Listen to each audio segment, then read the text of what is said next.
तो hello students, कैसे हैं आप सभी लोग। स्वागत करते हैं आप सभी का, बहुत बहुत स्वागत है आज के इस नए वीडियो में। एंड आज की इस वीडियो में हम देखेंगे आधुनिक आवर्त सारणी आखिर क्या है। ठीक है, सब चीजें जानेंगे क्योंकि एक इंपॉर्टेंट टॉपिक है आधुनिक आवर्त सारणी क्या होता है, इसका आवर्त नियम, विशेषताएं, इसकी कमियां, ये पूरा फिनिश कर देंगे इस वीडियो में। ठीक है, एकदम इजी तरीके से। हम बुक की भाषा आपको नहीं लिखवाएंगे कि बड़े बड़े बुक में जैसे लिखा हुआ है कुछ समझ में नहीं आ रहा उसमें आप पढ़ोगे तो, लेकिन आपको इजी तरीके से यहाँ पर पॉइंट टू पॉइंट चीजें बताएंगे। ठीक है, एंड आवर्त नियम तो बहुत ही इजी है भाई। मैंडलिप का आवर्त नियम आपने पढ़ा है ना, तो स्टूडेंट्स आपको आसान लगेगा, ये आपका और भी आसान लगेगा। ठीक है, स्टार्ट करें वीडियो को, आप शुरू करते हैं। देखो, इससे पहले हमने देखा था मैंडलिप का आवर्त सारणी, वो भी कुछ न कुछ ऐसा ही है। ठीक है, मैंडलिप में क्या था, मैंडलिप ने अपना आवर्त नियम जब दिया था तो उन्होंने फोकस किस पे किया था, आपने देखा होगा परमाणु भार पर। उन्होंने फोकस किया था परमाणु भार पर, और सबसे बड़ा मिस्टेक यही था उनका, उन्होंने परमाणु भार पर फोकस किया। जबकि अगर उन्होंने परमाणु क्रमांक पर फोकस किया होता ना तो आवर्त सारणी कब का निपट चुका होता। ठीक है, बहुत सारी उनकी कमियां आई थी ना, आपने देखा था लास्ट में कितनी सारी कमियां आई थी उनके आवर्त सारणी में। ठीक है, लेकिन जब कमियों को दूर करना चाहा गया और हमारे नए साइंटिस्ट आए हेनरी मोजले 1913 ईस्वी में। ठीक है, हेनरी मोजले जी आए, इन्होंने परमाणु भार को नहीं, इन्होंने परमाणु क्रमांक इस पर फोकस किया। तब मैंडलिप की आवर्त सारणी में जितनी भी कमियां थी ना सब दूर हो गई, जितनी भी कमियां थी सब दूर हो गई। ठीक है स्टूडेंट्स, तो एक नया आवर्त सारणी बना जिसको बोलते हैं आधुनिक आवर्त सारणी। आज की जो आवर्त सारणी है, ठीक है, उसका जो नियम है हेनरी मोजले ने दिया था। इन्होंने कोई अपना नियम नहीं दिया, इन्होंने बस मैंडलिप के आवर्त नियम को चेंज किया है स्टूडेंट्स। इन्होंने ऐसा नहीं कि ये निकले और अपना आवर्त नियम दे दिया, नहीं, मैंडलिप का जो आवर्त नियम था ना उसी को चेंज कर दिया। मैंडलिप ने परमाणु भार पर फोकस किया, इन्होंने परमाणु क्रमांक पर फोकस किया, और मैंडलिप का आवर्त नियम को चेंज कर दिया। थोड़ा सा चेंज, आप वही समझ रहे ना, जो मैंडलिप का आवर्त सारणी में क्या था, परमाणु भार था, इन्होंने परमाणु क्रमांक कर दिया, बस संशोधन किया है। ठीक है, इसलिए स्टूडेंट्स सबसे ज्यादा योगदान मैंडलिप का ही रहता है, क्योंकि उन्होंने चीजों को फाइंड किया। भले ही उन्होंने परमाणु भार पर फोकस किया, लेकिन चीजों को उन्होंने जब शुरू कर दिया वही सबसे बड़ा रेवोल्यूशन लाया। ठीक है, उसके बाद तो चीजें जब गलती दिखी तो उसको संशोधित कर दिया गया, हेनरी मोजले ने संशोधित किया। ठीक है, इन्होंने बस संशोधित किया और संशोधित करके नियम प्रतिपादित किया, जिसके अनुसार क्या है वही है नियम, बस परमाणु भार की जगह परमाणु क्रमांक कर देना है। क्या लिख दोगे, तत्वों के भौतिक एवं रासायनिक गुणधर्म उनके परमाणु क्रमांक के आवर्त फलन होते हैं। ठीक है, बस यही चेंज है। अगर आपने पढ़ा होगा स्टूडेंट्स तो वहां पर परमाणु भार था, यहाँ परमाणु क्रमांक कर दिया गया। ठीक है, और उसके बाद परमाणु क्रमांक का आवर्त फलन का मतलब क्या होता है ये आपको आगे लिखना है, जरूर लिखना है। ठीक है, क्योंकि 3-4 नंबर के आवर्त नियम ही अकेले कभी कभी आता है, तो इतना ही 2 लाइन में आप लिखोगे तो 4 नंबर नहीं मिलेगा, 2 नंबर में आपका काम हो जाएगा, लेकिन आपको पूरे अच्छे से लिखना है। क्या है हमारा वर्ड, परमाणु क्रमांक का आवर्त फलन। इसका मतलब क्या होता है, इसका मतलब होता है कि अगर परमाणु क्रमांक के बढ़ते क्रम में तत्वों को रखें तो एक निश्चित अंतराल बाद पुनः वही गुणधर्म के तत्व रिपीट होते हैं। हमने ये चीजें समझाई थी।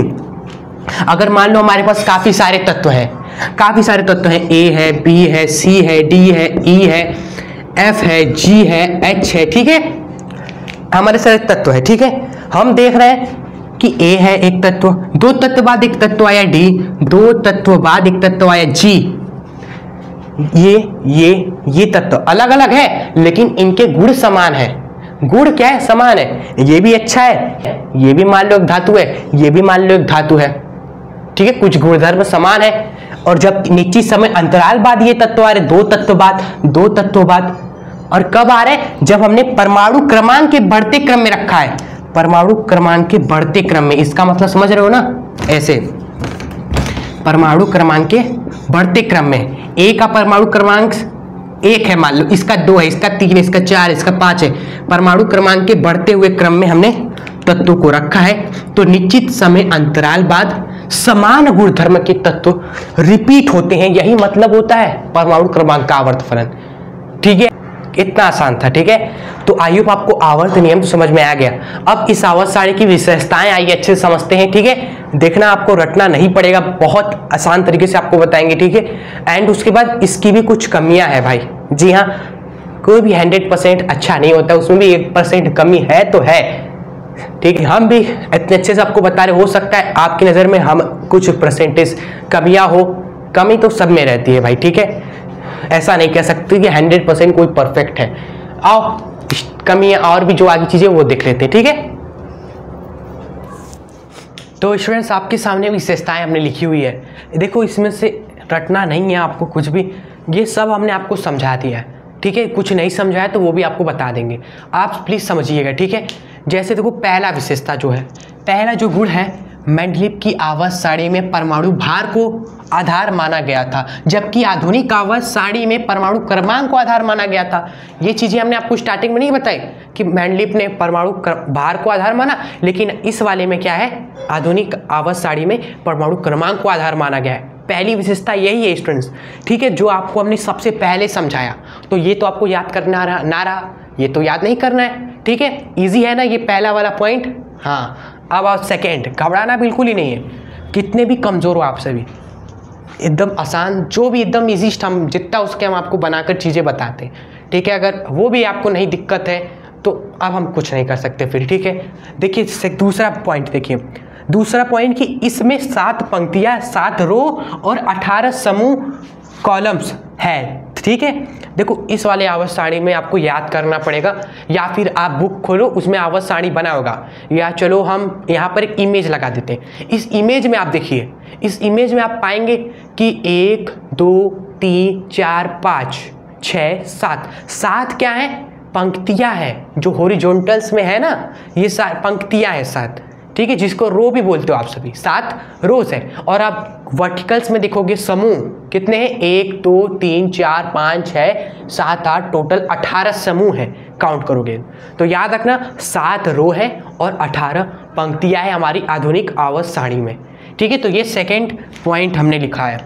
एंड उसी में कॉलम कॉमा देखिए, आपको ये भी लिखना है कि हर समूह में सभी तत्वों के गुण धर्म समान है। जैसे कि पहला समूह उठा लेते हैं, ठीक है। पहला समूह में हमारा तत्व है स्टूडेंट्स, हेलिना की रब से फरियाद, ठीक है। आप कहोगे ये क्या बोल दिया, देखिए ये ट्रिक है, आवर्त सारणी आपको पूरा याद करना है। जी हाँ, आपका एक होमवर्क है, इस वीडियो के बाद कोई भी अगला जो वीडियो देखिएगा ना, उसको देखने से पहले आप आवर्त सारणी याद करिएगा, ठीक है। हम कंटिन्यूसली तो वीडियो ला नहीं रहे कि एक के बाद एक नहीं, हम टाइम दे रहे हैं, 2-3 दिन गैप देकर वीडियो डाल रहे हैं। तो 2-3 दिन में आपका वर्क है कि आप आवर्त सारणी याद करिएगा, आधुनिक आवर्त सारणी, ठीक है, पूरा याद करिएगा। हमें तो पूरा याद है, हमने आपको ट्रिक से पूरा याद करवाया है, ठीक है। पूरी आवर्त सारणी ट्रिक के साथ याद करना है आपको।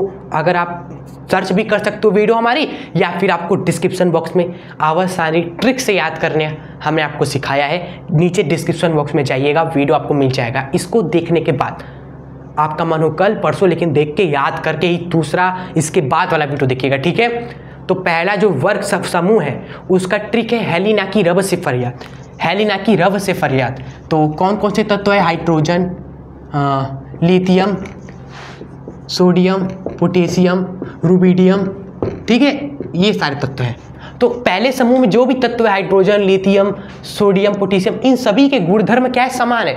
इस तरह दूसरा समूह में हमारे बेटा मांगेकर, स्कूटर बापराजी, यानी कि बैरियम, मैग्नीशियम, ठीक है, ये सारे तत्व जो आ रहे हैं ना, हर एक समूह के तत्व जितने भी है ना, हर एक समूह में पहला, दूसरा, तीसरा, 10वां, 12वां, उसमें जो भी तत्व हैं उनके गुणधर्म समान होते हैं, ठीक है। ये है हमारी अगली विशेषता है। तीसरा विशेषता यह है कि तत्वों को 4 ब्लॉक में बांटा गया है, तत्वों को 4 ब्लॉक में डिवाइड कर दिया गया है इस आवर्त सारणी में, S, P, D और F 4 ब्लॉक में, ठीक है।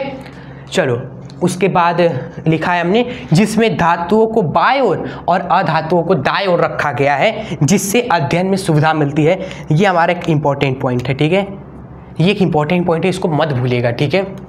कि तत्वों को 4 ब्लॉक में डिवाइड किया गया है, धातुओं को बाईं ओर, अधातुओं को दाईं ओर रखा गया है। बाईं ओर क्या है, धातु है, दाईं ओर क्या है, अधातु है, ठीक है, जिससे अध्ययन में सुविधा मिलती है कि हाँ पढ़ने में हमें सुविधा रहता है कि हाँ इतने सारे जो तत्व धातु है खत्म, इतने सारे तत्व अधातु है खत्म, बस एक बार में खत्म, सुविधा मिली ना। चलो तो ये हमारा हो गया विशेषताएं, 1 2 3, अरे बाप रे बस 3 ही हुआ। आप क्या चाहते हो और लिखवा दे, इतना बहुत है भाई, इतना बहुत है। अगर आप इतना अच्छे से समझ लीजिएगा पेपर में लिख के आइएगा, ठीक है आराम से। अब देखिए इसकी कुछ कमियां बता देते हैं हम आपको, इसमें कुछ कमियां हैं वो भी बता देते हैं, अगर हो सके तो 1 पॉइंट आगे और विशेषता लिखवा देंगे, ठीक है। चेक करते हैं, ठीक है, पहले इतना आप पहले नोट कर लो। और वीडियो कैसी लग रही हो कमेंट बॉक्स में बताया बिना मत जाया करो, ठीक है। आइए फ्रेंड्स आप कुछ कमियां देख लेते हैं, 1 2 कमियां आपको बताएंगे आपके एग्जाम के लिए सही है, ठीक है। आवाज़ सारणी में बहुत कुछ है जानने को, अभी तो स्टार्ट हमने किया है, आपने ऊपर ऊपर से समझा है। अगले दिन जो नेक्स्ट वीडियो में आप पूरा आवाज़ सारणी को समझोगे, जो वीडियो दिया है ना उस पर पूरे आवाज़ सारणी को हमने याद करना बताया है, ठीक है। तो धीरे धीरे फिर और आगे और वीडियोस आएंगी, आप आवाज़ सारणी को धीरे धीरे जानते रहो। तो अभी तो शुरुआत है, आप ये मत सोचिए कि आज ही सब खत्म, नहीं, अभी तो शुरू हुआ है। आओ देखो कुछ कमियां ये है कि पहला कमी ये है कि एफ ब्लॉक के तत्वों को आवाज़ सारणी में स्थान ना देकर बाहर रखा गया है, ठीक है। एफ ब्लॉक के तत्व आपको पता है आवाज़ सारणी में, ठीक है, एस है, पी है, डी है, बीच में डी है और एस है और पी है, लेकिन एफ ब्लॉक के तत्व को नीचे रखा गया है। नीचे जो आप देखते हो ना 2 पंक्तियाँ रहती हैं जिसमें तत्व रखे होते हैं, वो एफ ब्लॉक के तत्व हैं, उनको क्यों बाहर रखा गया है, पहली कमी ये है, ठीक है, उनको बाहर रख दिया गया। सेकेंड कि हाइड्रोजन को ग्रुप 1 तथा ग्रुप 17 दोनों से कुछ समानता है, इसलिए इसे किसी एक समूह में रखना कठिन है स्टूडेंट्स, ठीक है। हाइड्रोजन हमारा ग्रुप नंबर 1 में है, जबकि हाइड्रोजन का जो गुण है ना वो ग्रुप नंबर 17 से भी मिलता है, ठीक है। किसी एक समूह में रखना बहुत कठिन है, हम इसमें रखें तो यहाँ पर कमी निकल जा रहा है, इसमें रखेंगे तो फिर यहाँ पे जो गुण मिल रहा है उसमें हमारा क्या होगा, कमी आएगा। तो पहला कमी ये है कि हाइड्रोजन का स्थिति अस्पष्ट है, क्योंकि 2 जगह इसका स्थान बन रहा है कि यहाँ पर एक यहाँ पर, लेकिन यहाँ पर रखा गया इसको, तो यहाँ पर क्यों मिल रहा है गुण, यहाँ पर रखेंगे तो यहाँ पर भी तो गुण मिल रहा है, तो स्थिति में असमानता हाइड्रोजन के, ठीक है। तो ये 2 कमी है, आप लिख दोगे आपके लिए इनफ है, ठीक है स्टूडेंट्स। तो चलिए तो आज की वीडियो हम यहीं पर एंड करते हैं, ठीक है। अगर आपको ये वीडियो कैसी लगी आप कमेंट बॉक्स में जरूर बताइएगा, ठीक है। अगर वीडियो पसंद आई हो तो आप इसको अपने दोस्तों मित्रों तक भी जरूर शेयर करें, ठीक है। एंड लाइक जरूर कर दीजिएगा, और चैनल पे आप सभी नए हो तो सब्सक्राइब करके जुड़ना मत भूलिएगा, जिससे आने वाली इस तरह के एग्जाम के लिए इंपॉर्टेंट वीडियोस टॉपिक्स आपसे बिल्कुल मिस ना हो। इंपॉर्टेंट क्वेश्चंस की अगर कोई वीडियो लाए तो आपसे मिस ना हो, इसलिए सब्सक्राइब करके जरूर जुड़े रहिएगा, ठीक है। बेल आइकन प्रेस करके रखिएगा आप सभी, ठीक है। चलिए आपसे मिलते हैं नेक्स्ट वीडियो के साथ, नेक्स्ट धमाकेदार। और हाँ, जो वर्क दिया है ना आवाज़ सारणी याद करना ट्रिक के माध्यम से, मज़ा आ जाएगा, ट्रिक से याद कर लेना, ठीक है। वीडियो आपको डिस्क्रिप्शन बॉक्स में हमने दे रखा है, उसको डाउनलोड कर लीजिए, बाद में देख लीजिएगा, लेकिन हाँ उसको मिस मत करिएगा नेक्स्ट क्लास देखने से पहले, ठीक है। चलिए जय हिंद, वंदे मातरम।